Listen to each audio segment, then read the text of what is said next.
Have you ever wondered what life in India would look like without the constitution? Trust me, you wouldn't. Want to live in that version of India? Let's show you the before versus after, and it is shocking. On 26 November 1949, India adopted the constitution that flipped our rights, freedoms, and daily life. And today on Constitution Day, we are breaking down the rights that completely changed the country. Before the constitution, criticizing the British could get you jailed. Remember Bal Gangadhar Tilak? He was arrested twice for his writings. But after the Constitution, Article 19 protects your voice. Think of how farmers protested or how journalists question leaders today. People can speak because the Constitution allows it. Before the constitution, discrimination based on caste, gender, class, or religion was normalized, openly practiced, and legally allowed.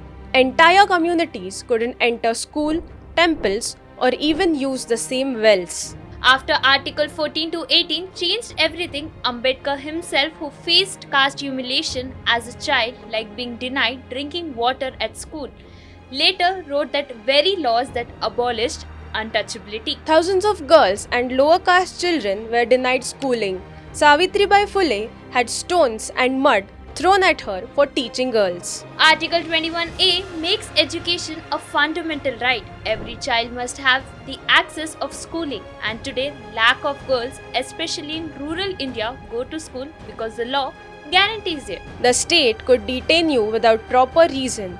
No protection, no guarantee of fair treatment. The court have expanded the rights massively. Remember the right to privacy ruling in 2017?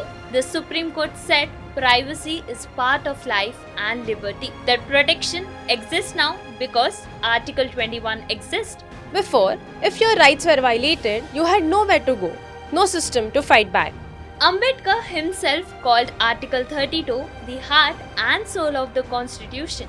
You can directly approach the courts if your rights are violated.